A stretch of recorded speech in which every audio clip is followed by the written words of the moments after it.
Always good to see you, Elizabeth. Always great to see you. Oh, and I was going to say Merry Christmas, but he's gone.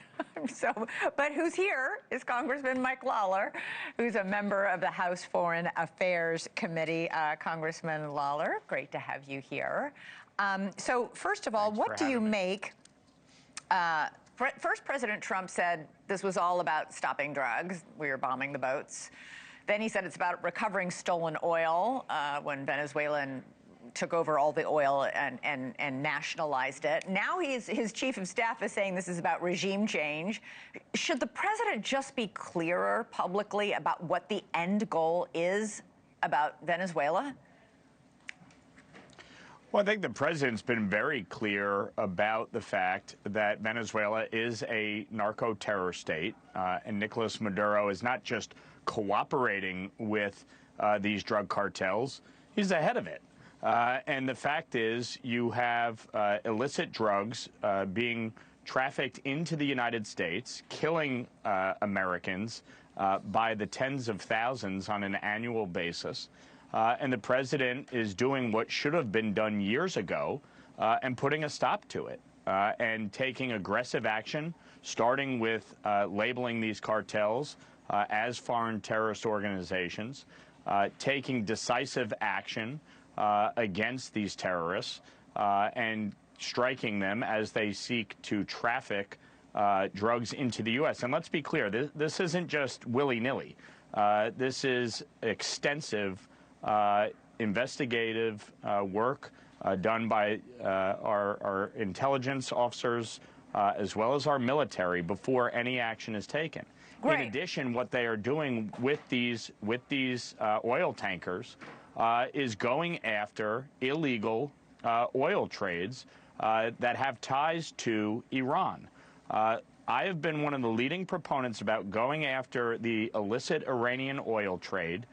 There are direct ties to Iran, these ghost ships that are flying false flags in international waters, and they are right to seize them per the sanctions regime that we have put in place. So ultimately, Nicolas Maduro should not be in charge of Venezuela when he is engaged in terrorism against the United States. But what if Maduro refuses to resign? What happens then? We have all this military buildup, all these threats, all these ultimatums. What happens if he just continues doing what he's done, which is to say, I'm not going?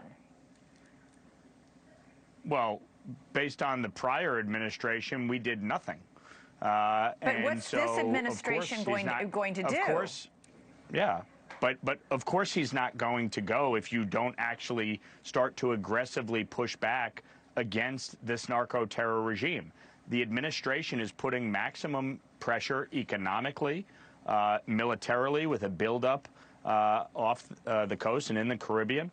And that is vital if we are going to actually be able to stop the deadly flow of drugs and the illicit oil trade that is funding terrorism around the globe. That doing nothing is not an answer. You see what happens when we do nothing. Iran builds up its oil trade, it builds up its revenue, it funds terrorism in the Middle East. Venezuela engaged in this narco-terror state, seizing control and nationalizing its oil industry. This is what has been allowed to fester and what President Trump is trying to stop. But what I'm asking is, Maduro has hung out and hung on to power despite elections that voted him out of office, despite intense pressure from this administration to leave. He's still there. So the question is, at what point do we escalate even further?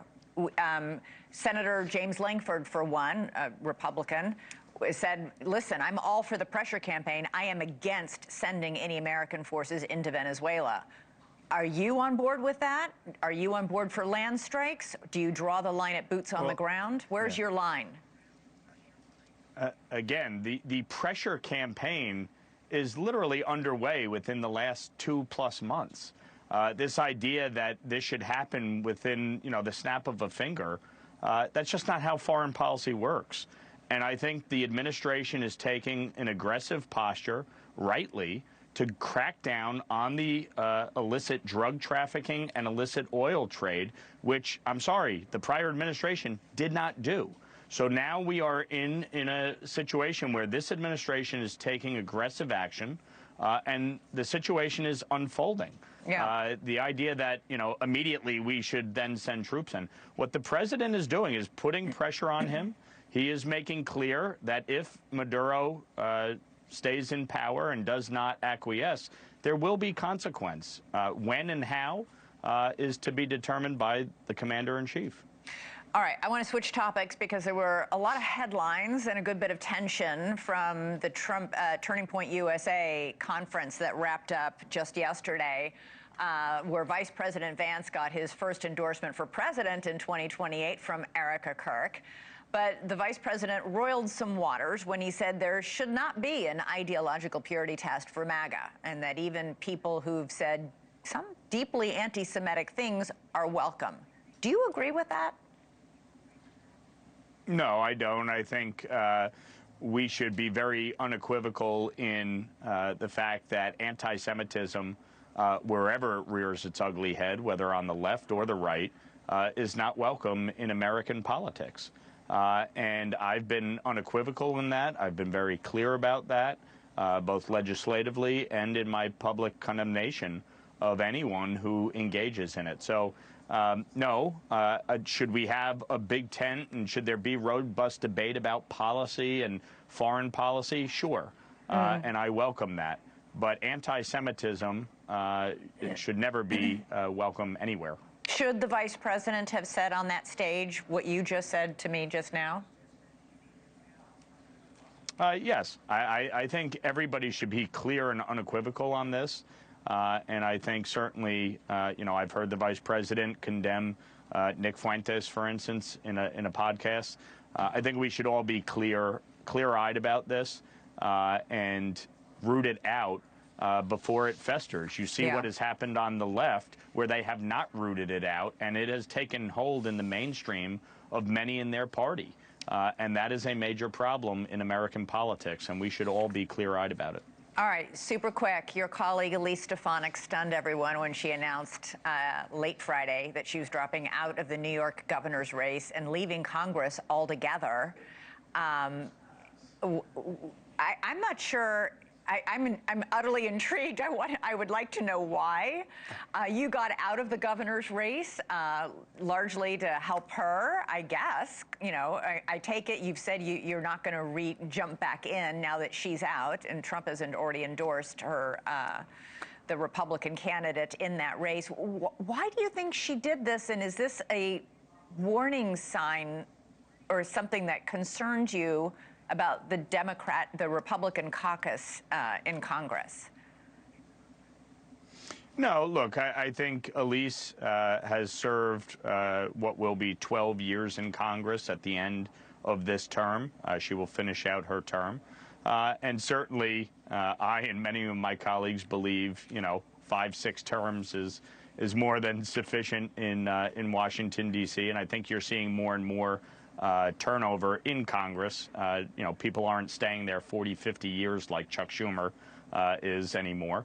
And I think that's the right thing. This is a service. It's not a career. So it's Elise would have made a phenomenal governor. Yeah, but she would have made a phenomenal governor, but I think she made a choice, what was best for her and her family. This isn't Republicans running for the aisles because it's gotten bad. We've heard a lot of reports, quoting a lot of unnamed sources, that a lot of Republicans are unhappy.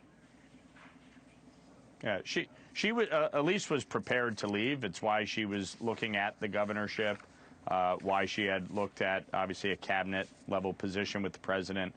She was prepared to leave Congress, so I don't think her announcement has anything to do with the majority. The fact is, most of the members that are retiring or seeking to run for other offices are in safe seats. So it's not, unique to this Congress. This happens consistently every 2 years. Okay. You do get a lot more turnover now than you did, decades ago.